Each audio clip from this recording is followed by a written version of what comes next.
सर्वशक्तिमान स्वर्गीय पिता परमेश्वर, एक बार और हम आपको धन्यवाद देते हुए आपके समगाते हैं। आज के रात के समय फिर से हम आपके उपस्थित में बाइबल अध्ययन में जो बैठे हैं, प्रभु हम आपको धन्यवाद देते हैं। अभी तक आपके वचन को समझने के लिए, सीखने के लिए आपने मदद किया। प्रभु हमारी प्रार्थना आगे भी जब आपके वचन का अध्ययन करते हैं, आज का दिन जो कुछ भी आपके वचन से हम सीखने जा रहे हैं, पवित्र आत्मा आप ही हमें अगुवाई करें। वचन के विरुद्ध में कार्य करने वाला हर एक अंधकार की ताकत, दुष्ट की हर एक देखंत की शक्ति को यीशु की सामर्थ्य नाम में हम पराजित करते हैं। प्रभु हमें मदद करें। प्रत्येक जन परमेश्वर आपके उपस्थिति में कोई भी प्रकार की गड़बड़ी ना होने पाए। परमेश्वर तेरे वचन को ठीक रीति से समझने के लिए, सब कुछ नॉर्मल तरीके से होने के लिए आप सहायता करें। धन्यवाद देते हैं, सारे आदर महिमा आपको देते हैं। बिंदु हमारा उद्धार करता प्रभु यीशु के सामर्थ्य नाम में मांगते हैं। परमेश्वर का स्तुति। पिछले हफ्ते हम प्रकाशित वाक्य का पुस्तक उसका 9 अध्याय को हम मनन कर रहा था। आज हम 10वां अध्याय में आएंगे। मैं चाहूंगा उसको पढ़ें। प्रकाशित वाक्य का पुस्तक उसका 10 अध्याय का पहला पद से पढ़ेंगे। फिर मैंने एक और शक्तिशाली स्वर्गदूत को बादल ओढ़े हुए स्वर्ग से उतरते देखा। उसके सिर पर मेघधनुष था, उसका मुंह सूर्य के समान और उसके पांव आग के खंभे के समान थे। उसके हाथ में एक छोटी सी खुली हुई पुस्तक थी। उसने अपना दाहिना पांव समुद्र पर और बायां पृथ्वी पर रखा और ऐसे बड़े शब्द से चिल्लाया जैसा सिंह गरजता है। और जब वो चिल्लाया तो गर्जन के 7 शब्द सुनाई दिए। जब सातों गर्जन के शब्द सुनाई दे चुके तो मैं लिखने पर था, और मैंने स्वर्ग से ये शब्द सुना, जो बातें गर्जन के उन सातों शब्दों से सुनी है उन्हें गुप्त रख और मत लिख। जिस स्वर्गदूत को मैंने समुद्र और पृथ्वी पर खड़े देखा था, उसने अपना दाहिना हाथ स्वर्ग की ओर उठाया, और जो युगानुयुग जीवता है, और जिसने स्वर्ग को और जो कुछ उसमें है, और पृथ्वी को और जो कुछ उस पर है, और समुद्र को और जो कुछ उसमें है सृजा, उसी की शपथ खाकर कहा, अब तो और देर नहीं होगी, वरन 7वें स्वर्गदूत के तुरही फूंकने पर होने वाले शब्द के दिनों में परमेश्वर का गुप्त मनोरथ उस सुसमाचार के अनुसार जो उसने अपने दास भविष्यद्वक्ताओं को दिया और पूरा होगा। जिस शब्द को मैंने स्वर्ग से बोलते सुना था, वो फिर मेरे साथ बातें करने लगा, जा, जो स्वर्गदूत समुद्र और पृथ्वी पर खड़ा है उसके हाथ में की खुली हुई पुस्तक ले ले। मैंने स्वर्गदूत के पास जाकर कहा, ये छोटी पुस्तक मुझे दे। उसने मुझसे कहा, ले, इसे खा ले, ये तेरे पेट कड़वा तो करेगी, पर तेरे मुंह में मधु सी मीठी लगेगी। अतः मैं वो छोटी पुस्तक उस स्वर्गदूत के हाथ से लेकर खा गया। वो मेरे मुंह में मधु सी मीठी तो लगी, पर जब मैं उसे खा गया तो मेरे पेट कड़वा हो गया। तब मुझसे ये कहा गया, तुझे बहुत से लोगों और जातियों और भाषाओं और राजाओं के विषय में फिर भविष्यवाणी करनी होगी। परमेश्वर का स्तुति। तो ये हमने पिछले हफ्ता देखा था 9 अध्याय में जो 2 घटनाएं जो 2 विपत्ति के विषय में जो बताए थे। 8 अध्याय का 13 पद में जब मैंने फिर देखा तो आकाश में एक उकाब को उठते और ऊंचे शब्द से ये कहते सुना, उन 3 स्वर्गदूतों के तुरही के शब्दों के कारण जिनका फूकना अभी बाकी है, पृथ्वी के रहने वालों पर हाय हाय। तो 3 स्वर्गदूत जो तुरही फूकना था, जिसके द्वारा 3 पृथ्वी पर आना था। तो उसमें 2 स्वर्गदूत जो है तुरही फूकता है, 5वां और 6वां। तो ये दोनों तुरही फूकता है तो पृथ्वी पर भयंकर घटनाएं जो घटता है, इसके द्वारा पृथ्वी के रहने वालों को काफी जो है कई लोगों का मृत्यु हो जाता है। कई दिनों तक जो है करीब 5 महीने तक पृथ्वी के लोगों को सताने के लिए टिड्डियों को अधिकार दिया है। इसी प्रकार से भयंकर विपत्तियां पृथ्वी में हो जाता है। लेकिन अगला जो तुरही 7वां तुरही फूकने से पहले एक और घटना हम 10वां अध्याय में देखते हैं। वो है एक शक्तिशाली स्वर्गदूत बादल ओढ़े हुए स्वर्ग से उतरते देखा। उसके सिर पर मेघधनुष या उसका मुंह सूर्य के समान और पांव आग के खंभे के समान थे। तो यहाँ पर एक शक्तिशाली स्वर्गदूत को हम देखते हैं, तो जिसके हाथ में एक छोटी सी पुस्तक भी है। तो अभी सवाल यह है, ये शक्तिशाली स्वर्गदूत कौन है, क्या है? अभी कई प्रकार के जो है विचार इसके ऊपर लोग रखते हैं, या कई प्रकार से मानता है ये स्वर्गदूत। कई लोगों का मानना यह है, ये स्वर्गदूत जो प्रधान स्वर्गदूत कहने वाला जो मिकाएल है, वो मिकाएल हो सकता है। ये काफी लोगों का जो है मानना है। लेकिन और दूसरा एक विचार रखने वाला लोग या मानने वाला लोग यह कहता है, ये स्वर्गदूत, ये शक्तिशाली स्वर्गदूत, ये ना मिकाएल है, ना जब्रियल है, ना और कोई स्वर्गदूत है, ये स्वयं प्रभु यीशु मसीह है। तो क्योंकि जब हम पुराना नियम के अंदर जाता है, पुराना नियम के अंदर कई ऐसे स्थानों में इस प्रकार की घटना को हम देखते हैं। स्वर्गदूत मनुष्यों के सामने जो आया है, परमेश्वर का दूत मनुष्यों के सामने जो आया है, लेकिन बाद में उस स्वर्गदूत के लिए ये कहा गया वो स्वयं परमेश्वर है, ये कहा गया। तो थोड़ा सा हम इस बात को समझना जरूरी है। ये पुराना नियम है, जो स्वर्गदूत मनुष्य के सामने जो आया वो कौन था? जैसा यहाँ पर इसमें जो है एक तस्वीर जो देख रहे हैं, एक स्वर्गदूत जो है एक मनुष्य के साथ जो है कुश्ती लड़ते हुए, या और कोई नहीं, याकूब का जो है युद्ध है, जो हम उत्पत्ति का पुस्तक में जो देखते हैं, याकूब स्वर्गदूत के साथ है जो मल युद्ध करता है, और अंत में वहां पर याकूब का नाम उसी स्थान में बदल के इसराइल रखता है। क्योंकि इसलिए रखा है क्योंकि वो परमेश्वर के साथ भी युद्ध लड़के वो विजय प्राप्त किया। तो एक जो है संदर्भ यह है, याकूब और एक पुरुष, वहां पर लिखा है एक पुरुष रात भर याकूब के साथ युद्ध करता रहा। और भी हम कई घटनाओं को देखते हैं। नबूकदनेस्सर का जो है दानियल का पुस्तक, उसका तीसरा अध्याय में जब आता है, नबूकदनेस्सर एक बड़ा सा मूर्ति बनाता है, उस मूर्ति के सामने सब लोगों को दंडवत करने के लिए कहता है। तो शद्रक मेशक अबेदनगो 3 जवान उसके सामने दंडवत नहीं करता है, तो उनको आग की भट्टे में डालता है। तो वहां पर क्या देखते हैं, आग की भट्टे में एक चौथा पुरुष आता है। वहां पर लिखा है तो मनुष्य के पुत्र के समान एक व्यक्ति वहां पर दिखाई दिया। और इसी प्रकार से पुराना नियम के अंदर कई ऐसी घटनाओं को हम देखते हैं। यदि आप पढ़ सकते हैं उत्पत्ति का पुस्तक, सबसे पहला जो घटना उत्पत्ति का पुस्तक 18 अध्याय का 13 पद को जो पढ़ेंगे, 18 अध्याय का 13 पद। तब यहोवा ने अब्राम से कहा, सारा ये कहकर क्यों हंसी कि क्या मेरे जो इतनी बूढ़ी हो गई हूं सचमुच एक पुत्र उत्पन्न होगा? देखिए यहाँ यह उस समय की घटना है जब अब्राहम अपनी तंबू के सामने बैठे हुए थे, तो 3 पुरुष अब्राहम के पास आता है। 3 पुरुष अब्राहम के पास आता है और अब्राहम उन पुरुषों को बैठा के उनसे बातें करता है, उनको भोजन खिलाता है। और उसके बाद शाम के समय ये स्वर्गदूत वहां से मतलब विदाई लेके जब वापस जाता है, उसमें से 2 स्वर्गदूत है सोदोम ओमोरा की ओर जाता है। मैं चाहूंगा उस पद को पढ़े, 18 अध्याय का पहला पद से पढ़े। अब्राम ममरे के बांज वृक्ष के बीच कड़ी धूप के समय तंबू के द्वार पर बैठा हुआ था। तब यहोवा ने उससे दर्शन दिया।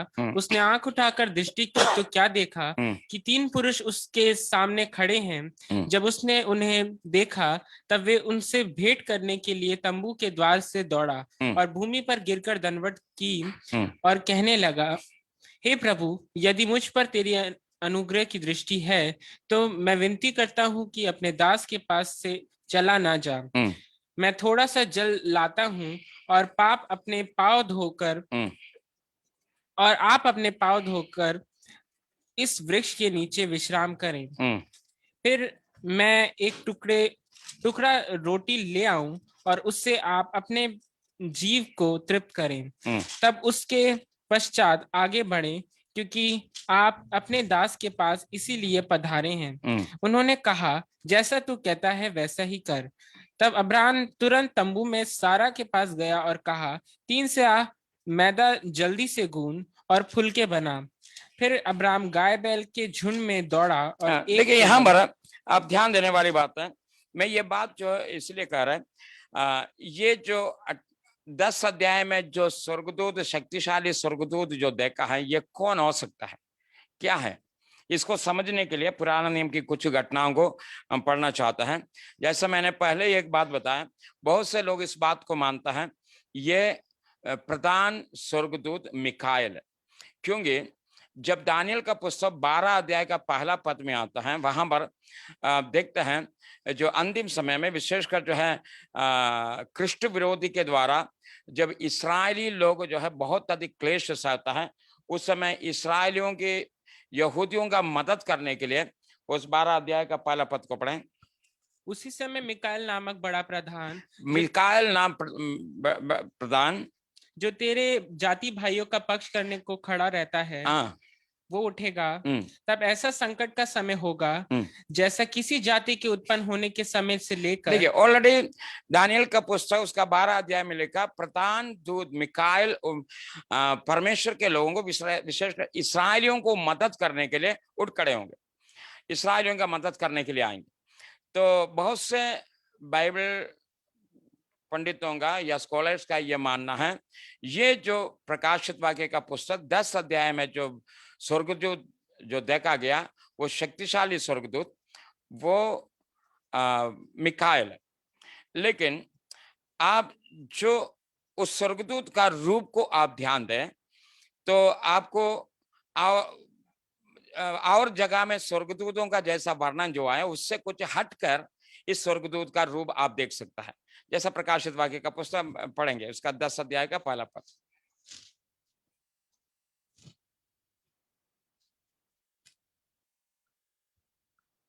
फिर मैंने एक और शक्तिशाली स्वर्गदूत को बादल ओढ़े हुए स्वर्ग से, देखिए बादल ओढ़े हुए स्वर्ग से उतरते हुए देखा।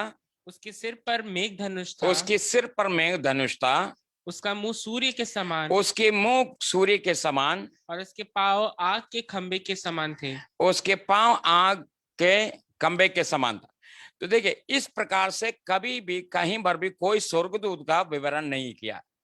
तो यदि आप इस रूप को देखें तो प्रकाशित वाक्य का पुस्तक पहला अध्याय में यीशु मसीह का जो रूप, यीशु मसीह यूहन्ना के सामने जो प्रकट हुआ है, उस रूप को इस स्वर्गदूत के साथ यदि आप मिला कर देखा तो थोड़ा सा दोनों एक जैसा दिखेगा। तो इसलिए मैं जो बात जो कहना चाह रहा, चाहे वो प्रधान दूत हो, चाहे वो यीशु मसीह हो, यदि यीशु मसीह के विषय में एक और बात जो है, लोग कहते हैं ये यीशु मसीह इसलिए नहीं हो सकता है क्योंकि यीशु मसीह पुराना नियम में स्वर्गदूत के रूप में प्रकट हुआ है, लेकिन नया नियम में कहीं पर भी ऐसी कोई घटना नहीं हुआ है। तो इसलिए ये यीशु मसीह नहीं, क्योंकि यीशु मसीह तो स्वयं अपने ही रूप में, प्रभु के रूप में ही लोगों के सामने प्रकट हुआ। उदाहरण के लिए प्रकाशित वाक्य का पुस्तक पहला अध्याय में यीशु मसीह यूहन्ना के सामने जो प्रकट होता है तो अपने ही रूप में, यीशु मसीह अपने ही रूप में प्रकट होता है। तो कभी भी किसी स्वर्गदूत के रूप में या किसी और पुरुष के रूप में यीशु मसीह कहीं पर भी प्रकट नहीं हुआ है। इसलिए बहुत से लोगों का मानना यह है ये जो 10 अध्याय में जो स्वर्गदूत है वो यीशु मसीह नहीं है, वो स्वयं वो प्रधान दूत मिकाएल। लेकिन एक और विचार मैंने जो रखा, यह प्रधान दूत मिकाएल नहीं, यह प्रभु यीशु मसीह है। तो यदि प्रभु यीशु मसीह है तो यीशु मसीह को स्वर्गदूत के रूप में क्यों दर्शाया? तो उसको समझने के लिए हम पुराना नियम के कुछ भागों को जो पढ़ता है, पुराना नियम में कई जगह में लोगों के सामने, प्रभु के भक्तों के सामने स्वर्गदूत प्रकट हुआ। वहां पर यहोवा के दूत या परमेश्वर के दूत के नाम से वहां पर प्रकट हुआ, या किसी पुरुष के नाम से जो है प्रकट हुआ। यहाँ पर जो हम उत्पत्ति का पुस्तक 18 अध्याय जो पढ़ रहे हैं, अब्राहम के सामने 3 पुरुष लोग आए। वहां पर लिखा पहला पद में, अब्राहम जब जो है ममरे की बांज वृक्ष के नीचे कड़ी धूप के समय तंबू के द्वार पर बैठा हुआ था। तब यहोवा ने उसे दर्शन दिया। उसने आंख उठाकर दृष्टि की तो क्या देखा कि 3 पुरुष उसके सामने खड़े हैं। तो यहाँ पर 3 पुरुष है। तो 18 अध्याय में स्वर्गदूत शब्द इस्तेमाल नहीं किया। उसके बाद 16 पद में जब आएंगे, फिर वे पुरुष वहां से चले और सोदोम की ओर दृष्टि की। तो ये 18 अध्याय में ये तीनों पुरुषों को पुरुषों के नाम से, मतलब स्वर्गदूत शब्द इस्तेमाल नहीं किया, ना परमेश्वर के शब्द भी वहां पर आया। लेकिन पहला पद में आप जब देखेंगे वहां पर क्या लिखा, यहोवा ने उससे दर्शन दिया, पहला पद में। तो वो दर्शन किस प्रकार से हुआ है वो दूसरा पद से हम देखते हैं। तो अब्राहम ये तीनों पुरुषों को भोजन खिला के विदाई देता है। तो उसमें से 2 पुरुष लोग सोदोम और मोरा की ओर जाता है।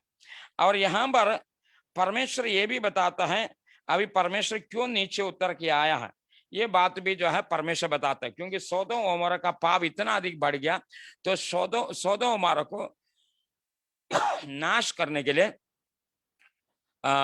परमेश्वर स्वयं नीचे उतरता है और स्वर्गदूत भी वहां पर। उसके बाद 19 अध्याय का पहला पद में जब आएंगे, सांझ को वे 2 दूत सोदोम के पास आए।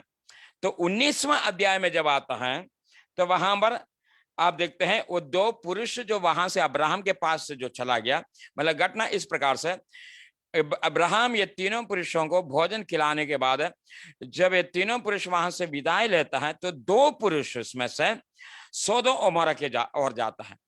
लेकिन एक व्यक्ति वहां पर रुक जाता है। लेकिन उसके बाद आप जब देखेंगे उस एक व्यक्ति के विषय में, वो एक व्यक्ति वो स्वयं परमेश्वर के रूप में बातें करता है। ठीक है, तो जैसा 13 पद में 18 का 13 पद को पढ़ेंगे, बल्कि 11 पद से पढ़ेंगे।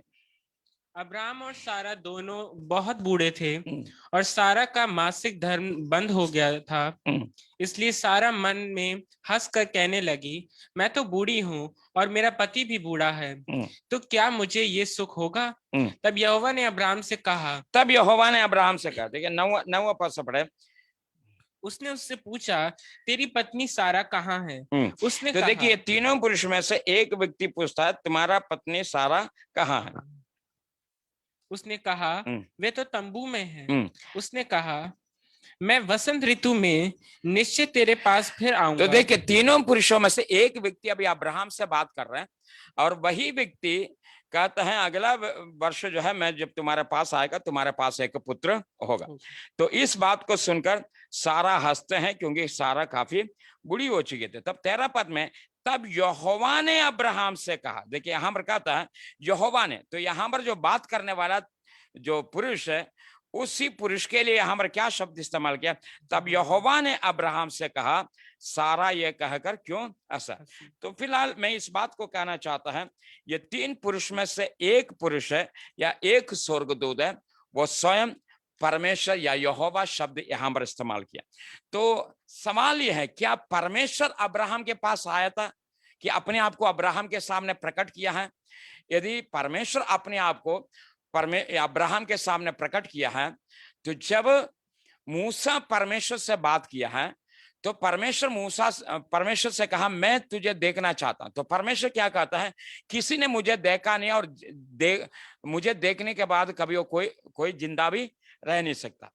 और यूहन्ना सुसमाचार 1 अध्याय में जब आएंगे, वहां पर 1 अध्याय का 14 पद में जब आएंगे, वहां पर लिखा है परमेश्वर को किसी ने नहीं देखा। और उसका 18 पद पढ़ेंगे, उसका 18 पद, यूहन्ना 1 अध्याय का 18 पद। परमेश्वर को किसी ने कभी नहीं देखा, परमेश्वर को कभी किसी ने नहीं देखा, इकलौता पुत्र जो पिता की गोद में है उसी ने उसे प्रकट किया। तो देखिए यहां पर बाइबल स्पष्ट कहता है यीशु मसीह पृथ्वी में जब आया उस समय यूहन्ना जो सुसमाचार लिखता है, यूहन्ना कहता है परमेश्वर को किसी ने नहीं देखा। तो फिर यहां पर अब्राहम जिससे बात कर रहे थे यहोवा से, जो सामने जो पुरुष के रूप में, वो कौन था? तो प्रिय मैं ये बात बताना चाहता हूं, ये और कोई नहीं, ये प्रभु यीशु मसीह था, जो पुराना नियम में कई स्थानों में प्रभु के भक्तों के सामने अपने आप को प्रकट किया। उसमें से दूसरा जो घटना है, प्रकाशित उत्पत्ति का पुस्तक 32 अध्याय का 24 से 30 पद जब पढ़ेंगे तो याकूब जो रात पर जिस पुरुष के साथ मल्लयुद्ध किया, और उसके बाद उसका 28 पद से पढ़ेंगे। उसने कहा, तेरा नाम अब याकूब नहीं परंतु इसराइल होगा, क्योंकि तू परमेश्वर से और मनुष्य से भी युद्ध करके प्रबल हुआ है। देखिए, तू परमेश्वर से और मनुष्य से भी युद्ध करके प्रबल हुआ है। अभी यहाँ पर परमेश्वर और मनुष्य दोनों शब्द हुआ। अभी इसका मतलब ये नहीं है जो है यहाँ पर जो व्यक्ति जो युद्ध कर रहा था वो मनुष्य है। वहां पर शब्द आया परमेश्वर से तूने युद्ध लड़ा। तो ये मनुष्यों से कहां पर युद्ध लड़ा था? वो कई स्थानों में। यहाँ उसका युद्ध जो अपने भाई से शुरू हुआ था। भाई का जो है पालोटापन छीनने के लिए उन्होंने जो भी जो है कार्य जो किया, ये सब कुछ को इंक्लूड करके यहाँ पर परमेश्वर कहता है तो मनुष्य और परमेश्वर दोनों से युद्ध करके विजय प्राप्त किया। तो जो व्यक्ति अब याकूब से युद्ध कर रहा था वो व्यक्ति भी और कोई नहीं था, स्वयं प्रभु यीशु मसीह था। और उसी स्थान में और आगे पढ़ेंगे, 30वां पद है। तब याकूब ने ये कहकर उस स्थान का नाम पनिएल रखा। याकूब ने ये कहकर उस स्थान का नाम पनिएल रखा, परमेश्वर को आमने सामने देखने पर भी मेरा प्राण बच गया। परमेश्वर को आमने सामने देखने पर भी मेरा प्राण बच गया। तो इसका मतलब जो व्यक्ति जिस व्यक्ति से याकूब युद्ध कर रहा था वो व्यक्ति स्वयं परमेश्वर था। तो परमेश्वर है तो फिर वही सवाल आता है, तो परमेश्वर को किसी ने नहीं देखा। यहाँ पर परमेश्वर भी मूसा से क्या कहता है, मुझको देखने के बाद कोई जीवित नहीं रह सकता। लेकिन यहाँ पर याकूब क्या कहता है, परमेश्वर को देखने के बाद भी मैं मर नहीं गया। तो इसलिए उस नाम जगह का नाम उन्होंने पनिएल रखा। तो यह दूसरी घटना है पुराना नियम में जो परमेश्वर मनुष्य के रूप में जो प्रकट हुआ है, ये और कोई नहीं, वो परमेश्वर का पुत्र प्रभु यीशु मसीह। अभी तीसरा घटना न्यायों का पुस्तक उसका 6 अध्याय है। ये 6 अध्याय में भी एक पुरुष को गिदोन देखता है और गिदोन भी उस पुरुष के साथ जो है बातचीत वार्तालाप करता है। पढ़ेंगे उस भाग को। फिर यहोवा का दूत आकर उस बांझ वृक्ष के तले बैठ गया जो ओपरा में अबीएजेरी योआश का था और उसका पुत्र गिदोन। अभी इसका भी जो है 22 पद से पढ़ेंगे। जब गिदोन ने जान लिया कि वो यहोवा का दूत था, तब गिदोन कहने लगा, हाय प्रभु यहोवा, मैंने तो यहोवा के दूत को साक्षात देखा है। यहोवा ने उससे कहा, तुझे शांति मिले, मत डर, तू ना मरेगा। तो देखिए यहाँ पर भी यहोवा का दूत शब्द जो आया, तो आप पुराना नियम में कई ऐसे स्थानों में आप देख सकते हैं यहोवा का दूत जो शब्द इस्तेमाल किया वो परमेश्वर के लिए इस्तेमाल किया। तो ये जो परमेश्वर जो कह रहे हैं ये और कोई नहीं, वो स्वयं प्रभु यीशु मसीह। अभी अगला घटना उत्पत्ति का पुस्तक उसका 16 अध्याय का 7 से 13 पद को पढ़ेंगे। उत्पत्ति 16 अध्याय का 7 से 13 पद। तब यहोवा के दूत ने उसको जंगल में शूर के मार्ग पर जल के सोते के पास पाकर कहा, हे सारे की दासी हाजरा, तू कहां से आती और तो कहां को घटना जाती तब का है जब सारा का दासी हाजरा अपनी मालकिन की जो है मालकिन के द्वारा परेशान होने के कारण वो घर छोड़ के भागती है। तो मार्ग में परमेश्वर का दूत उनको प्रकट हुआ। तो अब क्या करता है, वो बातें करता है, हाजरा से बात करता है। उसने कहा, मैं अपने स्वामी सारे के सामने से भाग आई हूँ। यहोवा के दूत ने उससे कहा, इधर भी शब्द आया, यहोवा के दूत ने उससे कहा, अपनी स्वामिनी के पास लौट जा और अपनी स्वामिनी के पास लौट जा और उसके वश में रहे। और यहोवा के दूत ने उससे ये भी कहा, मैं तेरे वंश को बहुत बढ़ाऊंगा, यहाँ तक कि बहुतायत के कारण उसकी गणना ना हो सकेगी। देखिए क्या शब्द, यहोवा का दूत ने उससे कहा, अपनी स्वामिनी के पास लौट जा। और यहोवा के दूत ने उससे ये भी कहा, यहोवा की दूत ने ये भी कहा, मैं तेरे वंश को बहुत देखिए ध्यान देना, मैं तेरे वंश को, कौन? स्वर्गदूत क्या हाजरा की वंश को बढ़ाएंगे? कहता मैं तेरे वंश को बहुत बढ़ाऊं। तो ये जो शब्द यहाँ पर जो यहोवा का दूध जो आया, ये भी और कोई नहीं है, ये प्रभु यीशु मसीह स्वयं है। अभी और भी कई आयत है जो यहाँ पर आप जो देखते हैं, निर्गमन का पुस्तक उसका 3 अध्याय का 2 से 6, जो मूसा होरे पर्वत पर जो दर्शन जो देखा था, और यहोशू उसका 5 अध्याय उसका 13 से 15 पद है। यहोशू ने जो है जो परमेश्वर का दूत को जो देखा था, उस भाग को जरा पढ़ेंगे 13 से। तो सवाल भी करता है तू किसकी ओर है, पढ़िए।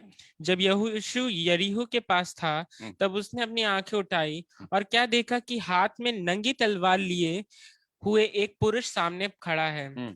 और यहोशू ने उसके पास जाकर पूछा, क्या तू हमारी ओर का है या हमारे बैरियों की ओर का है?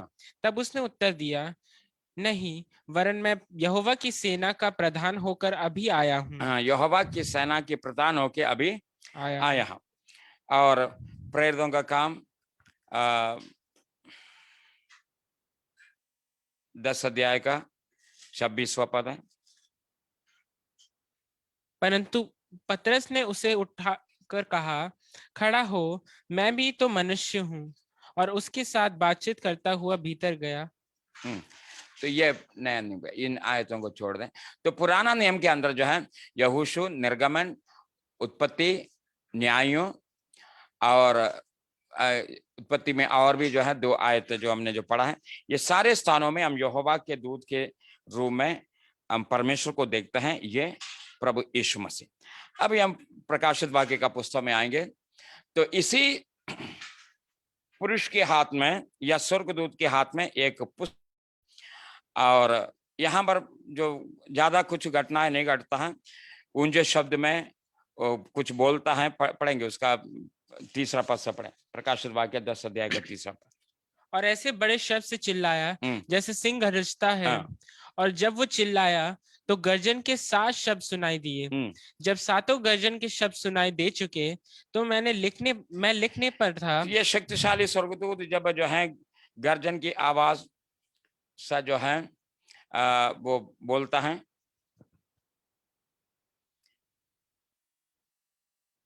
तो परमेश्वर कहता है वो शब्द को, जो तुमने जो गर्जन का जो शब्द सुना है, उसमें जो कुछ भी है उसको तू लिखना मत। तो उसको सील कर देता है या मोहर लगा देता है। वो अभी इसका कारण क्या है बाइबल नहीं बताता है, वो शब्द क्यों नहीं लिखा है। लेकिन उसके बाद जो घटना, इस पुरुष के हाथ में जो है एक छोटा सा पुस्तक जो है, उस पुस्तक को स्वर्ग से आवाज आता है, तू जाकर उस पुस्तक को ले ले और उसको का।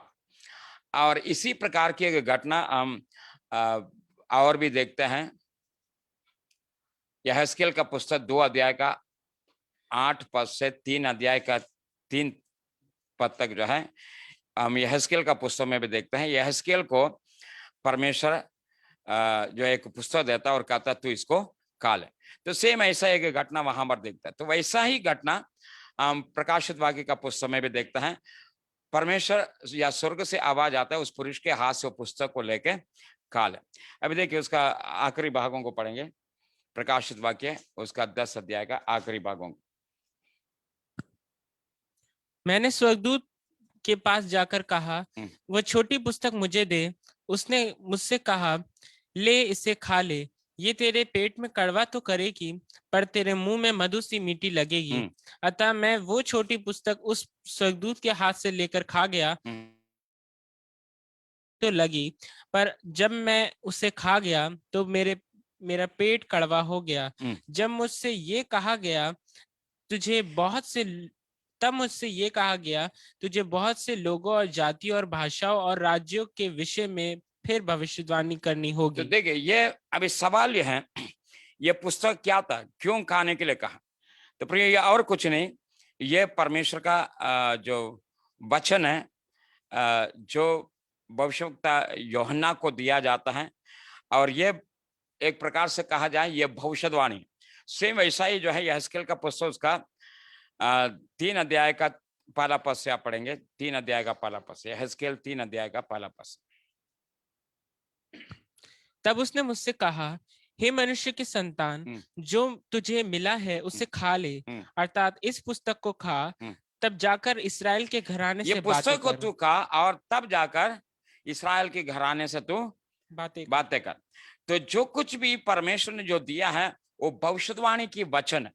परमेश्वर अपने भक्तों को, अपने दासों को जो भविष्यवाणी की जो वचन जो दिया जाता है, यहां तक जो है परमेश्वर का दास यिर्मयाह भी इस बात को कहता, तूने जब मुझे वचन दिया है तो मैंने मानो उसको खा लिया है, मैंने उसको खा लिया है। वो स्वयं यिर्मयाह इस बात को कहता है। तो परमेश्वर का वचन, प्रभु के भक्त लोग जब कभी भी परमेश्वर उनसे बातें करता है, परमेश्वर का वचन को वो पहले उसको ग्रहण करता है, परमेश्वर से सुनता है और उसके बाद उसको ग्रहण करता है। मैं हमेशा एक बात कहता है, कई बार हम प्रभु के भक्त लोग भी, परमेश्वर का लोग, या चाहे वो सेवक हो, प्रचारक हो, उपदेशक हो, चाहे सिखाने वाला हो, आजकल हम लोग जो है वचन प्रचार करता है, कई बार हम इधर उधर ढूंढने लगता है, मटेरियल्स को इधर से उधर से जो है निकालता, तो अच्छी बात है, हमें सीखने के लिए अच्छा है। लेकिन प्रियो, कभी भी हम इधर उधर का वचन को लेकर अगला व्यक्ति को प्रचार ना करें, अगला व्यक्ति को ना सुनाए। जैसा परमेश्वर के भक्त लोग परमेश्वर को उपस्थिति में बैठकर परमेश्वर से प्राप्त करते थे और उसके बाद जो है वो लोगों को सुनाते थे, यही यहेजकेल ने किया और यही यिर्मयाह ने किया और यही यूहन्ना के जीवन में भी देखता है। यूहन्ना को पुस्तक देता है, यूहन्ना उस पुस्तक को खाते हैं, उसके बाद वहां पर लिखा है तुम बहुत से लोगों को अभी जो है तुम्हें वचन देना है। उसके आखिरी पद है, प्रकाशित वाक्य दिया गया आखिरी पद क्या कहता है? तब मुझसे ये कहा गया, तुझे बहुत से लोगों और जातियों और भाषाओं और राज्यों को राजाओं के विषय में फिर भविष्यवाणी करनी होगी। राजाओं के विषय में फिर तुम्हें भविष्यवाणी करना है। तो इसलिए इस पुस्तक को तुम्हें करना, परमेश्वर से प्राप्त किया और दूसरों तक वो वचन को पहुंचाता है। तो परमेश्वर मदद करे, इन दिनों में हमारे अंदर भी इसी प्रकार की आदत हो जाए, परमेश्वर को उपस्थिति में बैठे प्रियो, परमेश्वर से रोज प्राप्त करें, वचन परमेश्वर से प्राप्त करें और वही वचन चाहता हम कभी भी दूसरों के सुनाए हुए वचन को औरों के पास तक ना पहुंचाए, परमेश्वर से रोज प्राप्त करें और उस वचन को यदि आप दूसरों तक पहुंचाए, जिसके पास पहुंचाना है, जैसा परमेश्वर जिसके लिए अगुवाई करता है उनके पास यदि आप परमेश्वर का वचन पहुंचाए तो निश्चय वो अनुग्रह प्राप्त करेगा, निश्चय वो छुटकारा प्राप्त करेगा, निश्चय हो सकता है वही वचन उनके जीवन में कार्य करे, क्योंकि आप परमेश्वर से प्राप्त करके उन तक पहुंचाए हैं। परमेश्वर का स्तुति, प्रभु मदद करे हमारे जीवन में भी हम रोज परमेश्वर को उपस्थिति में बैठकर परमेश्वर का वचन को हम सुन सके। परमेश्वर का स्तुति। अभी इसके बाद जो है हम अगला पुस्तक की ओर जाएंगे, प्रकाशित वाक्य का पुस्तक, प्रकाशित वाक्य का पुस्तक उसका 11 अध्याय में आएंगे। प्रकाशित वाक्य का पुस्तक, एक मिनट, हम पढ़ने से पहले थोड़ा समय उस नोट्स को निकालना चाहता हूं।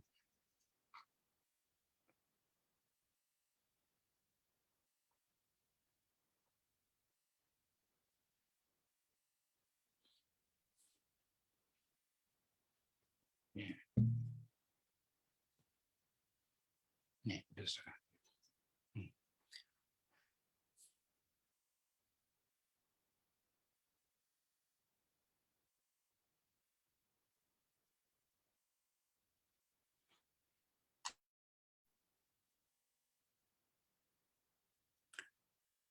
अभी प्रकाशित वाक्य का पुस्तक 11 अध्याय को पढ़ेंगे।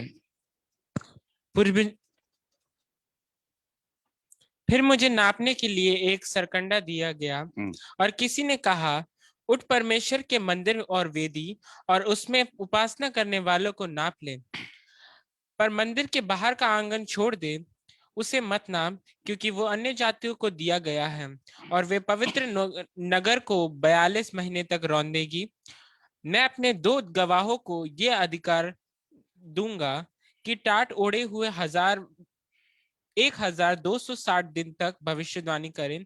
ये वे ही जैतून के 2 पेड़ और 2 दीवट हैं जो पृथ्वी के प्रभु के सामने खड़े रहते हैं। यदि कोई उनको हानि पहुंचाना चाहता है तो उनके मुंह से आग निकलकर उनके बैरियों को भस्म करती है, और यदि कोई उनको हानि पहुंचाना चाहेगा तो अवश्य इसी रीति से मार डाला जाएगा। उन्हें अधिकार है कि आकाश को बंद करें कि उनकी भविष्यवाणी के दिनों में मेघ ना बरसे, और उन्हें सब पानी पर अधिकार है कि उसे लहू बनाए। बस। तो देखिए यहाँ पर 11वां अध्याय में जब आता, फिर मुझे नापने के लिए एक सरकंडा दिया गया और किसी ने कहा, उठ, परमेश्वर के मंदिर और वेदी और उसमें उपासना करने वालों को नाप ले। तो यहाँ पर परमेश्वर का मंदिर और उसका वेदी और उसमें उपासना करने वाले लोग। तो ये परमेश्वर का मंदिर, सवाल ये है ये कौन सा मंदिर है? तो हम पहले भी इस बात को जो है देख चुका है। जो परमेश्वर का मंदिर पुराना नियम के अंदर परमेश्वर का मंदिर के रूप में जो है हम जो देखता है वो सुलेमान का बनाया हुआ है। उससे पहले निवास स्थान था, मूसा के द्वारा जो बनाया गया उसको निवास स्थान कहा गया है। उसके बाद निवास स्थान जो है कई सालों तक, मतलब 40 साल की यात्रा में तो निवास स्थान इस्राएली लोगों ने इस्तेमाल किया। उसके बाद कनान देश में प्रवेश करने के बाद भी उसी निवास स्थान को कई सालों तक इस्तेमाल किया। पूरा दाऊद इस्राएल में जब राज कर रहा था वो सारे राजकाल में निवास स्थान ही इस्तेमाल किया। लेकिन दाऊद की समय के बाद दाऊद का पुत्र सुलेमान जब राज करता है, सुलेमान वो व्यक्ति है परमेश्वर के लिए मंदिर बनाता है। और सुलेमान का मंदिर तब तक रहा जब तक जो है नबूकदनेस्सर, बाबुल का राजा नबूकदनेस्सर यरूशलेम पर चढ़ाई नहीं करता है। नबूकदनेस्सर यरूशलेम पर चढ़ाई करके वहां पर लूटता है परमेश्वर के मंदिर की सारे वस्तुओं को, सोना चांदी सारे वस्तुओं को लूट के ले जाता है और परमेश्वर का मंदिर को गिरा देता है और जला देता है। और इस प्रकार से वो मंदिर समाप्त हो गया। 70 साल के बंधुआई के बाद जब जरुब्बाबिल और इस्राएल लौट के आता है, जरुब्बाबिल के द्वारा जो मंदिर बनाया गया, जो दूसरा मंदिर जो है वो जरुब्बाबिल के मंदिर के नाम से जाना जाता है। वही मंदिर कई सालों तक जरुब्बाबिल का बनाया हुआ मंदिर था। लेकिन जब यीशु मसीह के समय में, यीशु मसीह के जन्म से पहले हेरोदेस महान जब राज करने लगा, हेरोदेस महान इस्राएलियों को प्रसन्न करने के लिए, यहूदियों को प्रसन्न करने के लिए उसी मंदिर को दोबारा बनाता है, एक नया रूप दिया।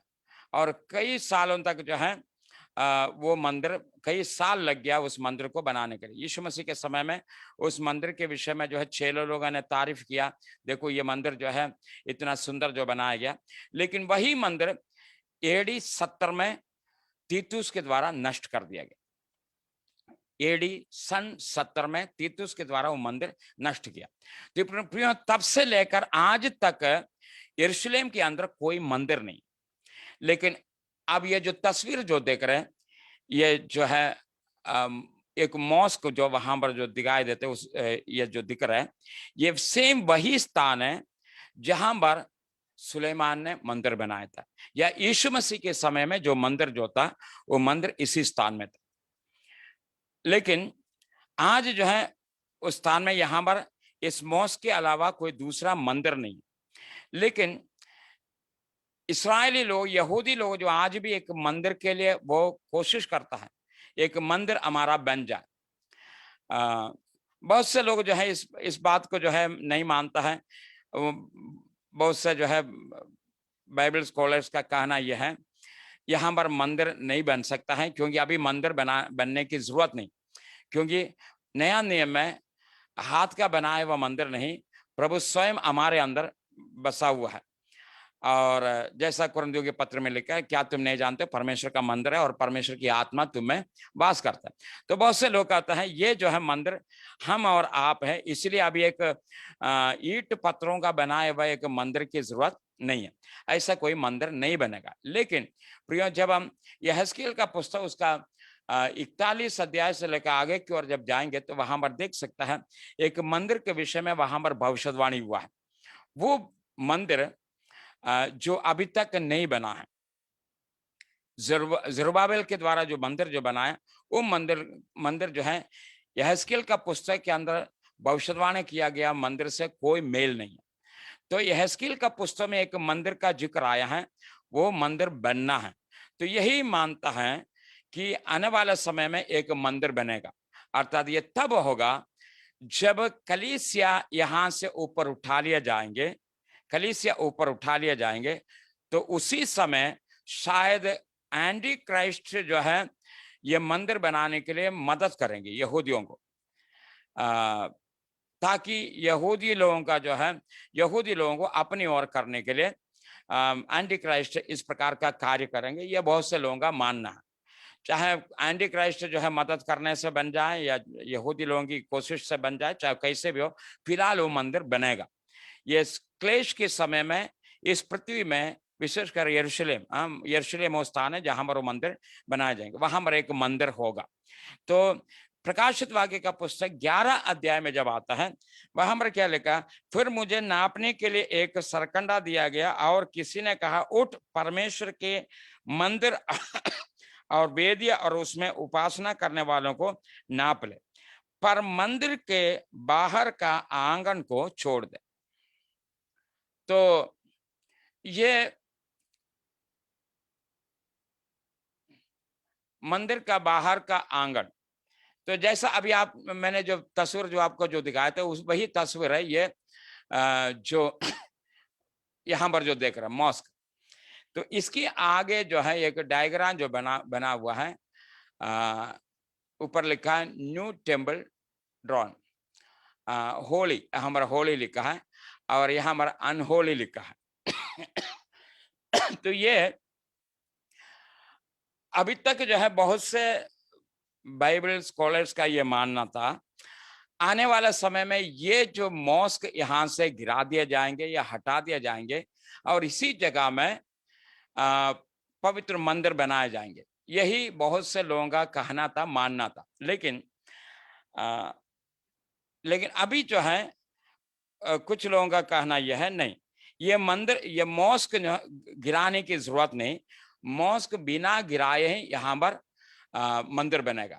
इसके आगे जो स्थान है, ये जो वास्तविक तस्वीर है जो आज यरूशलेम में है, तो ये मॉस्क के आगे जो जगह है, ये जगह जो खाली पड़ा है, मतलब यही माना जाता है इसी जगह में मंदिर बनेगा। ये जो होली लिखा है ये वो स्थान है, इसी जगह में मंदिर बनेगा। अभी दूसरा एक और बात आप ध्यान दें, जानता है आने वाला समय में प्रभु यीशु मसीह जब जैतून पर्वत पर अपने पांव रखेगा, पांव रख के नीचे जब उतरेगा, यरूशलेम में प्रवेश करेगा, और जैसे जकरिया का पुस्तक के अंदर लिखा उसी प्रकार से प्रभु यीशु मसीह मंदिर में आएगा। तो मंदिर में जब आएगा तो पूर्व में जो द्वार है, जो आज जो है बंद है, आज जो द्वार बंद है, मैंने आपको पहले भी बता चुका, जिस द्वार से यीशु मसीह गदहे के बच्चे के ऊपर बैठकर यरूशलेम में प्रवेश किया था, वो द्वार ओटोमी नाम सुल्तान ने जो है बंद करवा दिया था, मतलब ईट चुनाई करके उस द्वार को बंद कर दिया। तो आज वो द्वार बंद है, लेकिन यही माना जाता है आने वाला समय में यह द्वार खोलेगा, इसी द्वार में से यीशु मसीह प्रवेश करेंगे और परमेश्वर का मंदिर में आएंगे। तो ये जो मंदिर का जो डायरेक्शन है, जो डायग्राम जो बना है, इसका डायरेक्शन सीधे उसी गेट की ओर है।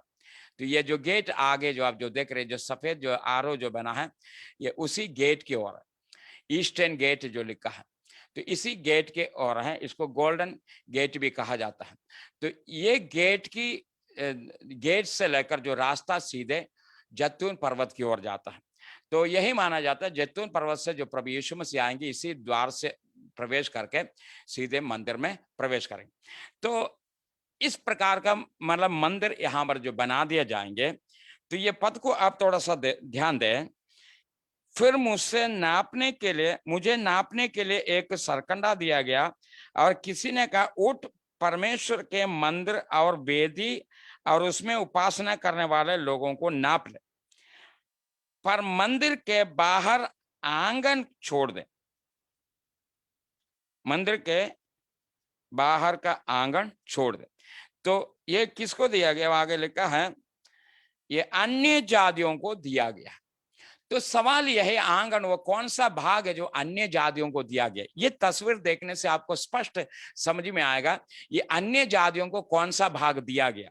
तो ये जो अनहोली जो लिखा है, ये जो भाग, ये मंदिर का बाहरी आंगन है। जो किसी समय में सुलेमान के समय में जो मंदिर जो था, ये सारे भाग जो है मंदिर का ही हिस्सा में था, लेकिन वो भाग जो है छोड़ दिया गया। बाइबल कहता है ये अन्य जातियों के लिए दिया गया। और अन्य जाति लोग क्या करेंगे? नगर को, वे पवित्र नगर को 42 महीने तक रोन देगा। 42 महीने का मतलब ये 3.5 साल है। तो ये 3.5 साल यही माना जाता है। ये 7 साल का क्लेश की जो 2 भागों में डिवाइड करके 3.5 जो पहला 3.5 साल जो क्लेश के समय, उसके बाद आखिरी जो 3.5 साल जो महाक्लेश के जो समय जो कहा जाता है, तो वही महाक्लेश के समय जो 42 महीने का है। तो ये 42 महीने तक है ये स्थान अन्य जातियों के हाथ में या अन्य जाति स्थान को रोंदा जाएगा। उसके बाद है फिर आप तीसरा पद को पढ़ेंगे। मैं अपने 2 गवाहों को यह अधिकार दूंगा कि टाट ओढ़े हुए 1260 दिन तक भविष्यवाणी करे। देखिए एक और तस्वीर जो है यहाँ पर जो दिख रहा है, मतलब ये आने वाला समय में ये मंदिर कैसे बन सकता है। ये जो तस्वीर जो आप जो देख रहे हैं, ये मंदिर कैसा बन सकता है, ये एक डायग्राम के रूप में यहाँ पर जो दिया गया है। तो ये जो ईस्टर्न गेट है, तो गेट से सीधे अंदर प्रवेश करके सीधे मंदिर में जाता है। तो इसके जो है बाएं हाथ में जो जगह जो देख रहे, इसी जगह में वो मॉस्क जो है मैंने आपको जो दिखाया था, ये वही आंगन है जो 42 महीने तक रोंदने के लिए जो कहा गया।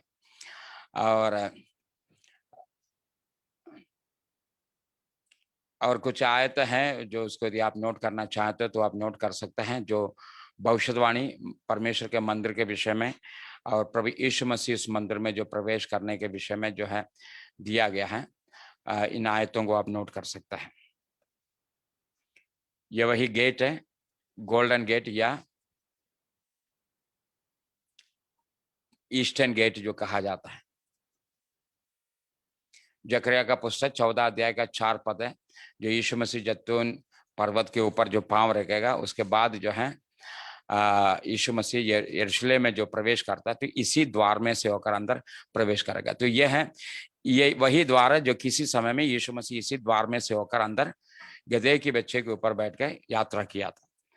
तो ये वही गेट है।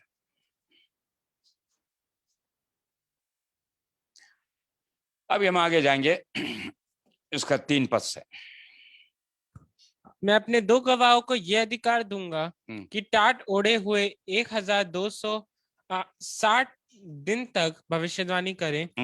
ये वे ही जैतून के 2 पेड़ और 2 दीवट हैं जो परमेश्वर के, जो पृथ्वी के प्रभु के सामने खड़े रहते हैं, यदि कोई उनको हानि पहुंचाना चाहता है। यहाँ पर हम 2 गवाहों के विषय में देखते हैं।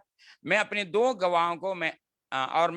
गवाहों को ये अधिकार दूंगा कि टाट ओढ़े हुए 1260 दिन तक भविष्यवाणी करे। यहाँ पर आप ध्यान दें, 1260 दिन तक ये भविष्यवाणी, ये 2 गवाह भविष्यवाणी करने का समय।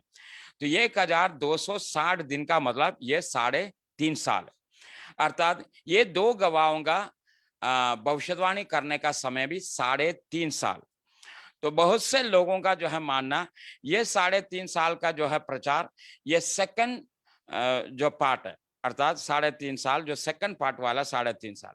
लेकिन और लोगों का मानना ये सेकंड नहीं, ये फर्स्ट पार्ट है। पहला 3.5 साल के समय में ये 2 गवाह प्रचार करेंगे और भविष्यवाणी करेंगे, और इनकी प्रचार से भी काफी लोग जो है मन फिराएंगे, प्रभु यीशु मसीह को ग्रहण करेंगे। ये पहला भाग है।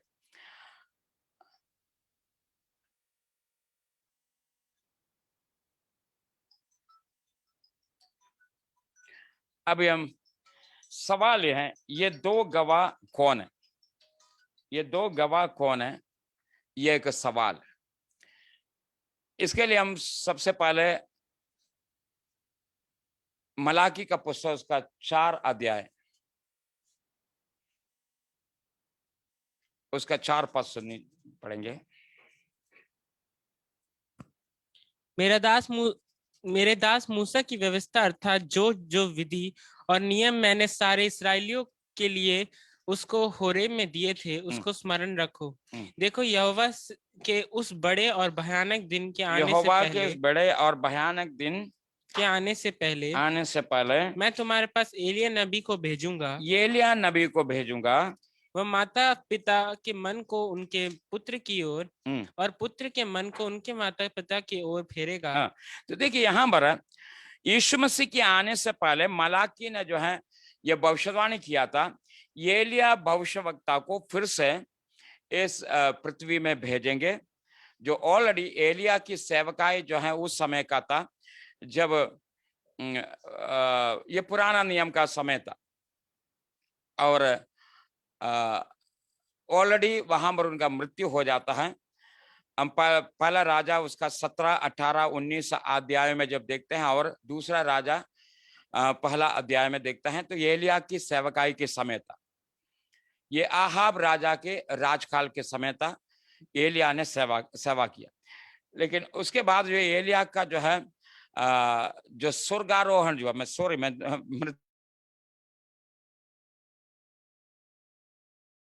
उठा लिया जाता है। हम दूसरा राजा उसका 2 अध्याय में हम देखते हैं एलिय्याह ऊपर उठा लिया जाता है और इस प्रकार से एलिय्याह बिना मृत्यु को देके ऊपर चले जाता है। और तो लेकिन उसी एलिय्याह के विषय में फिर भविष्यवाणी हुआ है, एलिय्याह फिर से आएंगे। अभी सवाल यह है, ये एलिय्याह के आगमन के विषय में ये कब के लिए कहा गया? यीशु मसीह के समय में यीशु मसीह के चेलों ने यीशु से एक सवाल किया, क्या एलिय्याह जो आना था क्या वो कब आएगा? एक सवाल यीशु मसीह के चेलों ने यीशु से किया था। तो यीशु मसीह ने कहा यदि मानो तो मानो, जो एलिय्याह आना था वो एलिय्याह आ चुका है। तो लोग इस बात को समझने लगा, चेले इस बात को समझने लगा ये यूहन्ना बपतिस्मा दाता के विषय में कहा था। तो सवाल यह है, क्या जब यूहन्ना बपतिस्मा दाता प्रचार कर रहा था, जंगल में प्रचार कर रहा था और यॉर्दान नदी में जब बपतिस्मा दे रहा था, कई लोग जाकर यूहन्ना से सवाल किया तू कौन है, अपना पहचान बता, क्या तू मसीहा है? उन्होंने कहा नहीं, मैं मसीहा नहीं। और उसके बाद पूछे क्या तू एलिय्याह है? तो जब ये सवाल किया क्या तू एलिय्याह है, तो उस समय भी वो क्या जवाब देता, नहीं मैं एलिय्याह नहीं हूं।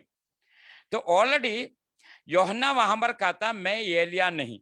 तो फिर जिस एलिय्याह की आगमन के विषय में मलाकी की पुस्तकों में जो वर्णन किया है वो कब की बात है, कब आने के विषय में? वहां पर लिखा है यहोवा के बड़े और भयानक दिन आने से पहले। तो यहोवा के बड़े और भयानक दिन और कुछ नहीं, वो है जो 7 साल का क्लेश के समय से लेकर जो शुरू होता है, अर्थात राप्चर से लेकर वो समय शुरू हो जाता है। तो और विशेषकर वो भयानक क्लेश का समय और यीशु मसीह का जो राज का समय।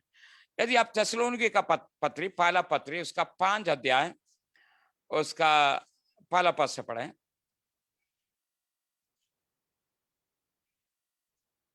पहला थिस्सलुनीके 5 अध्याय का पहला पद। पर हे भाइयों, हाँ। इसका प्रयोजन नहीं कि समय और कालों के विषय में तुम्हारे पास कुछ लिखा जाए, क्योंकि आप ठीक जानते हो कि जैसे रात को चोर आता है, वैसे ही प्रभु का दिन आने वाला है। देखिए यहाँ पर लिखा जैसा रात को चोर आता है वैसा ही प्रभु का दिन आने वाला। और आगे पढ़िए। जब लोग कहते होंगे कुशल है, जब लोग कहते होंगे कुशल है और कुछ भय नहीं, तो उन पर एकाएक देखिए यहोवा का दिन क्या है। जब लोग कहते होंगे सब कुछ कुशल है, सब ठीक ठाक है, तो एकाएक उन पर विपत्ति आ पड़ेगा, जैसा रात को चोर आता है, सॉरी गर्भवती को जो है पीड़ा आता है। और इसी प्रकार से प्रभु का दिन भी आएगा। तो सवाल यह है, प्रभु का दिन क्या है? वो पीड़ा का दिन है, एक भयानक दिन है। हम पढ़ेंगे योवेल नबी का पुस्तक, उसका 2 अध्याय 1 पद से। सियोन में नरसिंगा फूको, मेरे पवित्र पर्वत पर सांस बांधकर फूको, देश के सब रहने वाले कांप उठे, क्योंकि यहोवा का दिन आता है। क्योंकि यहोवा का दिन आता है, यहाँ पर लिखा देश के रहने वाला कांप उठे, क्योंकि यहोवा का दिन आता है, वरन वो निकट ही है। वो अंधकार और तिमिर का दिन देखिए है। यहोवा का दिन के विषय में कहा तो अंधकार और तिमिर का दिन है, और वो बदली का दिन वो है, बदली का दिन है, और अंधियारे सा अंधियारा सब फैलता है, जैसे भोर का प्रकाश पहाड़ों पर फैलता है, वैसे ही एक बड़ी और सामर्थी जाति आएगी। प्राचीन काल में वैसे कभी ना हुआ। देखिए प्राचीन काल में जैसा नहीं हुआ है, वैसा एक घटना होने वाला। उसके बाद तीसरा पद में, उसके आगे आगे तो आग भस्म करती जाएगी, और उसके पीछे पीछे लौ जलाती जाएगी, और आगे की भूमि तो अदन की बारी के समान होगी। परंतु तो देखिए इस भयानक दिन के लिए कहा गया है यहोवा का भयानक या बड़ा दिन। और यही बात है, मलाकी भी क्या कहता है, यहोवा का बड़े और भयानक दिन आने से पहले मैं एलिया नबी को तुम्हारे पास भेजूंगा। तो कहने का मतलब ये 2 गवाह जो है यहाँ पर है, ये 2 गवाह कौन है, इसको समझने के लिए तो मैं कहना चाहता हूं, इसमें से एक जो है वो एलिया भविष्यवक्ता है, जिनके आने के विषय में ऑलरेडी परमेश्वर का वचन भविष्यवाणी कर चुका है। और दूसरी बात है, मतलब ये दूसरा गवाह कौन है, तो बहुत से लोगों का मानना यह है ये दूसरा हानुक है, मतलब हानुक और एलिया है। उसका कारण क्या है, क्योंकि यही 2 व्यक्ति हैं जो बिना मृत्यु का स्वर्ग में उठा लिया गया है। तो यही जो माना जाए, परमेश्वर का वचन जैसा इब्रानियों को पत्र में लिखा है, अरे को मरना है, मतलब प्रत्येक मनुष्य को मरना है और न्याय सिंहासन के सामने खड़ा होना है।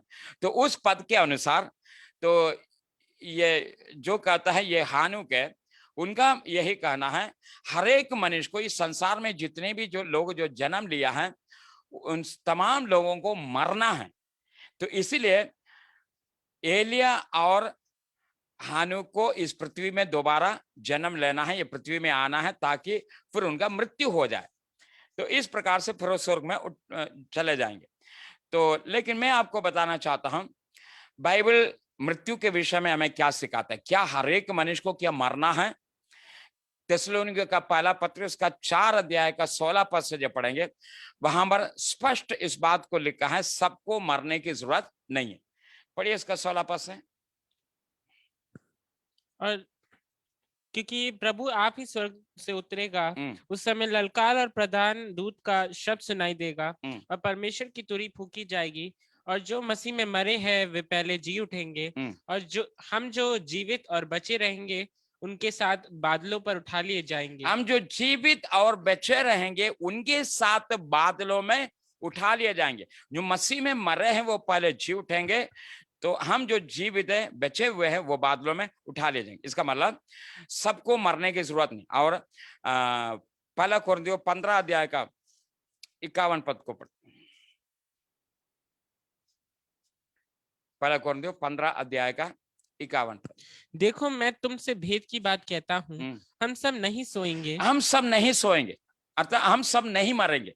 वहां पर पौलुस स्पष्ट लिखा है हम सब नहीं मरेंगे। तो वो जो पद है सब मतलब प्रत्येक को मरना और न्याय सिंहासन के सामने खड़ा होना वो वाली बात है, वो मृत्यु को दर्शाने के लिए नहीं, वो जजमेंट को दर्शाने के लिए वहां पर प्रयोग किया है। वो मृत्यु के विषय में नहीं, जजमेंट के विषय में। तो मृत्यु जो है प्रभु के लोगों के लिए मृत्यु नहीं है। प्रभु यीशु मसीह ने कहा जो मुझ पर विश्वास करता है वो कभी नहीं मरेगा, यदि वो मर भी जाए तो भी वो जी उठेंगे। तो प्रभु यीशु मसीह के आगमन में कलीसिया जो जीवित है वो बिना मृत्यु को देकर ऊपर उठा लिया जाएगा। तो हम इस बात को जो मानना पुराना नियम की हानुक है, जो ये दो गवाहों से एक है, तो जरूरी नहीं है वो वैसा ही हो। तो फिर सवाल है वो दूसरा व्यक्ति कौन है? तो ये दूसरा व्यक्ति जब हम प्रभु यीशु मसीह की सेवकाई के समय के उस घटना को जब हम देखते हैं, मत्ती रचित सुसमाचार उसका 17 अध्याय का 2 से 3 पद तक जब पढ़ेंगे, मत्ती 17 अध्याय का 2 से 3 पद। वहां उनके सामने उसका रूपांतर हुआ। ये उस समय की बात है। यीशु मसीह यूहन्ना, याकूब और पतरस को लेके एक पहाड़ के ऊपर जाता है। वहां पर बैठ के जब वो प्रार्थना कर रहे थे, यूहन्ना, पतरस, याकूब सो गए। और अचानक जो है पतरस जब जो है जाग उठता है किसी की बोलने के शब्द को सुन के, तो क्या देखता है? मूसा और एलिया यीशु मसीह से बातें कर रहे। तो यहाँ पर एक विशेष संदेश को लेकर परमेश्वर मूसा और एलिया को यीशु के पास भेजा। ये यीशु की मृत्यु के विषय में भी वहां पर बताया गया, यीशु की क्रूस की मृत्यु के विषय में भी वहां पर बताया गया, एलिया और मूसा के द्वारा चर्चा किया गया। तो कहने का मतलब एक विशेष संदेश को लेकर, सेवा को देकर परमेश्वर मूसा और एलिया को इस संसार में भेजा। तो यही माना जाता आने वाला समय में परमेश्वर का वो भयानक बड़े दिन आने से पहले मूसा और एलिया इस संसार में आएंगे। तो ये 11 अध्याय में जो दो गवाह जो बताया गया, ये दो गवाह वो मूसा और एलिया है। और उसके आगे के भागों को जब पढ़ेंगे तो आप देख सकता है इन्होंने जो कुछ भी कार्य वहां पर जो किया, प्रकाशित वाक्य 11 अध्याय में, उनकी सेवकाई के समय में, भविष्यवाणी के समय में, वो जब चाहे तो आकाश को बंद कर सकता है, अर्थात पानी बरसने से आकाश को बंद कर सकता है। और जब चाहे वो विपत्तियां लाकर लोगों को दंड दे सकता है और पानी को लहू बना सकता है। तो ये बात को जब आप देखता है, ये इन घटनाओं को जब आप देखेंगे तो आपको पता चलेगा ये काम करने वाला दो ही व्यक्ति था जो पुराना नियम के अंदर, वो उसमें से एक जो है मूसा है, जो मिस्र के अंदर फिरौन के सामने जो विपत्तियां या मिस्रियों के बीच में जो विपत्तियां लाया, और दूसरा एलिया है जिसने आसमान से आग गिराया है, आग बरसाया है, या आसमान को जो बंद किया है। एलिया जो है आसमान को बंद किया, जब तक मैं नहीं कहूंगा तब तक मैं नहीं बरसेगा। एलिया जो है आसमान को बंद किया, और उसके बाद आसमान से आग भी गिराने वाला वो एलिया ही था।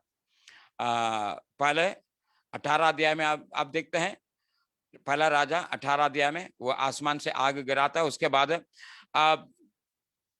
दूसरे राजा में भी जाएंगे तो उधर भी आप देखते हैं वो आसमान से आग गिरा के एलिया को पकड़ने के लिए जो सेना की जो टुकड़ी आए थे उन टुकड़ियों को मार डालता है। तो इसी प्रकार से मतलब कहने का मतलब इनकी पिछले सेवकाई के समय में ये सारे आश्चर्य कर्मों को उन्होंने किया था या उन विपत्तियों को पृथ्वी में लाया था। तो यही सेम जो है घटना हम प्रकाशित वाक्य का पुस्तक 11 अध्याय में भी देखते हैं। उनकी सेवकाई के समय में इस प्रकार की विपत्ति आएंगे। तो मैं इस बात को मानता हूं ये दो गवाह और कोई नहीं, वो मूसा और एलिया है। तो इनकी सेवकाई का जो समय, तो और मेरा जैसा मैंने आपको बताया, बहुत से लोगों का जो मानना इनकी जो 3.5 साल की जो सेवकाई वो सेकंड जो है 3.5 साल है, लेकिन मैं इस बात को मानता हूं वो सेकंड नहीं, वो फर्स्ट है। क्योंकि पहला जो 3.5 साल की सेवकाई के बाद है, फिर आगे की ओर जब आप पढ़ेंगे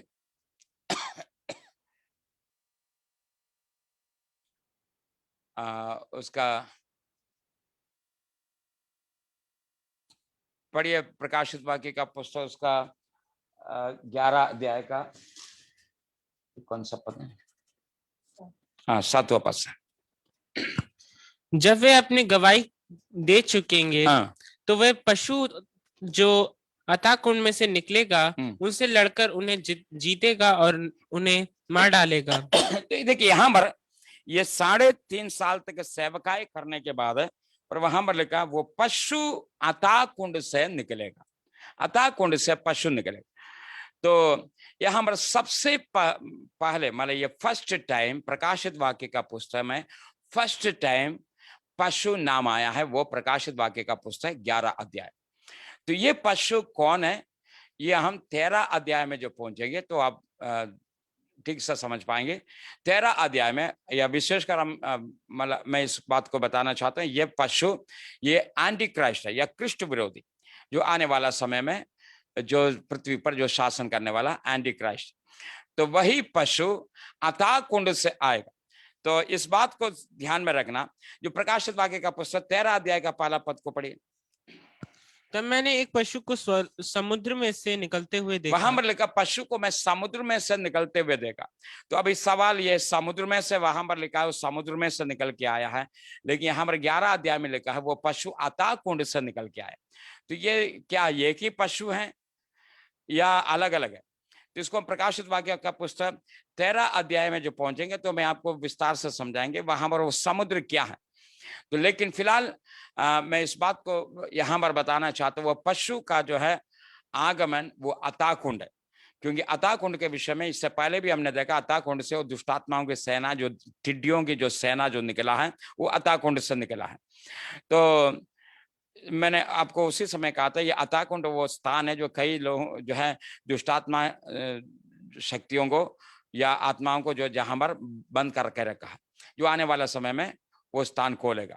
और यही अथाह कुंड है आने वाले समय में शैतान को 1000 साल के लिए बंद करने के लिए, 1000 साल के लिए शैतान को बंद करने के लिए भी यही अथाह कुंड इस्तेमाल करेगा। तो इसी अथाह कुंड से निकलकर जो आया है वो पशु, तो वही पशु इनसे लड़कर इन दोनों को मार डालता है। और वो भी कब?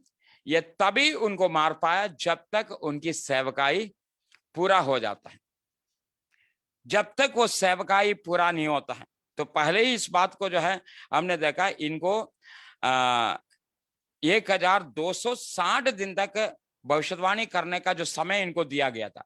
तो उनका भविष्यवाणी का समय जब पूरा हो जाता तभी यह पशु अथाह कुंड से आकर इनको मार डालता है, अर्थात कृष्ण विरोधी के द्वारा ये मार डाल दिया जाएगा।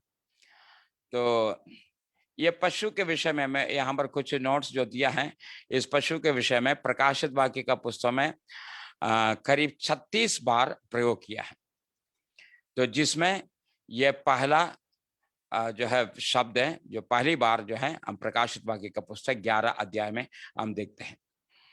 और ये दानियल का पुस्तक में भी हम जो देखते हैं, दानियल का पुस्तक 7 अध्याय का 21 पद में भी वो पशु के विषय में वहां पर देखा है। इससे पहले भी मैंने आपको बता चुका है।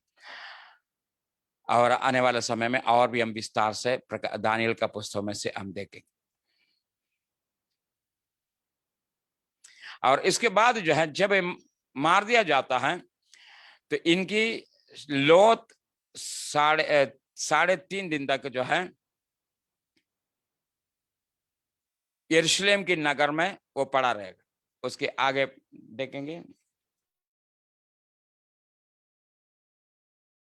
चौक में पड़े रहेंगे जो आत्मिक रूप से सदोम और मिस्र कहलाता वो है। बड़े नगर के चौक में पड़ा रहेंगे जो आत्मिक रूप से इसको क्या कहा जाता है? सोदोम और मिस्र कहा गया। सोदोम और मिस्र। उसका मतलब अभी सवाल ये है, सोदोम और मिस्र कहा जाने वाला ये नगर क्या है? और आगे पढ़िए। जहां उनका प्रभु भी क्रूस पर चढ़ाया गया, जहां पर उनका प्रभु भी क्रूस पर चढ़ाया गया। तो स्पष्ट है ये नगर और कुछ नहीं, ये यरूशलेम है। क्योंकि यीशु मसीह को जो क्रूस पर चढ़ाया गया वो यरूशलेम में था। यरूशलेम की बाहर, शहर की बाहर जो है गोलगोता नाम पहाड़ पर यीशु मसीह को क्रूस पर चढ़ाया था।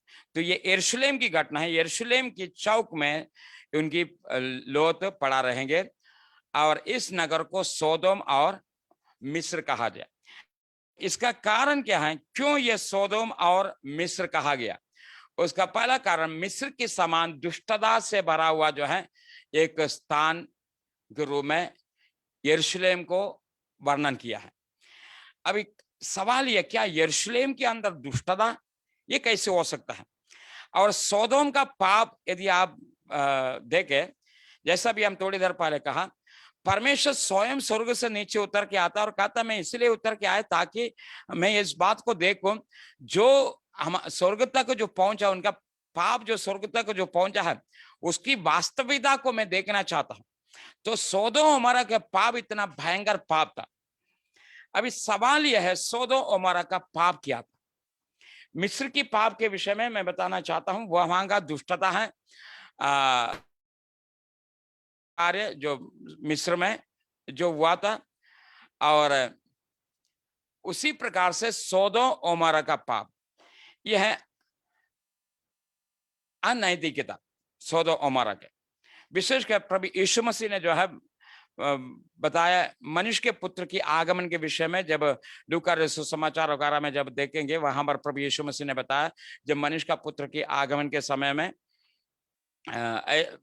ऐसा ही होगा जैसा सोदोम अमोरा के दिन, सोदोम अमोरा के दिन, अर्थात सोदोम अमोरा के पाप जिस प्रकार के पाप था उसी प्रकार से पृथ्वी के अंदर भी पाप होगा यीशु मसीह की आगमन के समय। और यही पाप है यदि आज के समय में हम यरूशलेम या इस्राएल के अंदर देखता है। जो कई बार हम यरूशलेम या इस्राएल के बारे में जब सुनता तो हम तुरंत इस बात को सोचता है ये प्रभु के लोग हैं। लेकिन प्रियो, मैं आपको कुछ जो है छुपी हुई या गूढ़ बात मैं आपको बताना चाहता है। आज यरूशलेम के अंदर जो पाप है, विशेषकर सोदोम अमोरा का पाप, जो इसको क्या कहना चाहिए, सोदोम अमोरा का पाप है जो होमोसेक्स का जो पाप। आपको याद होगा जब ये दो स्वर्गदूत जब सोदोम अमोरा में पहुंचता है तो सोदोम अमोरा के लोग क्या करता है, वहां का जो सबसे बड़ा पाप जिसकी वजह से सोदोम अमोरा को मतलब उसको नाश करना पड़ा, वो पाप है होमोसेक्स पाप।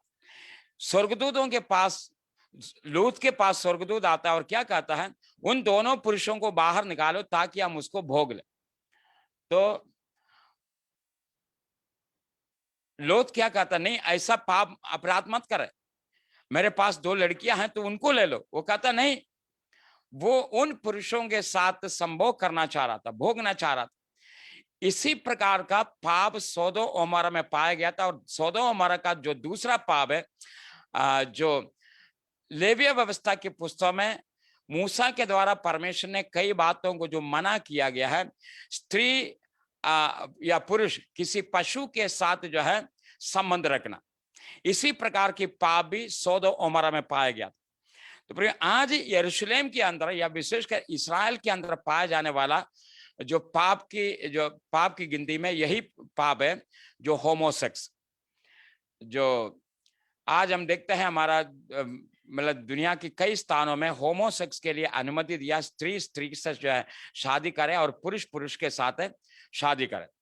और यहाँ तक जो है कई स्थानों में मतलब ये जो है सरकार की ओर से ये आदेश दिया गया है, यदि कोई दो स्त्रियां जो दो गर्ल्स यदि किसी पादरी के पास आके कहते हैं हम दोनों शादी करना चाहता है, तो पादरी को शादी पढ़ना जरूरी है, मतलब शादी करके देना पड़ेगा।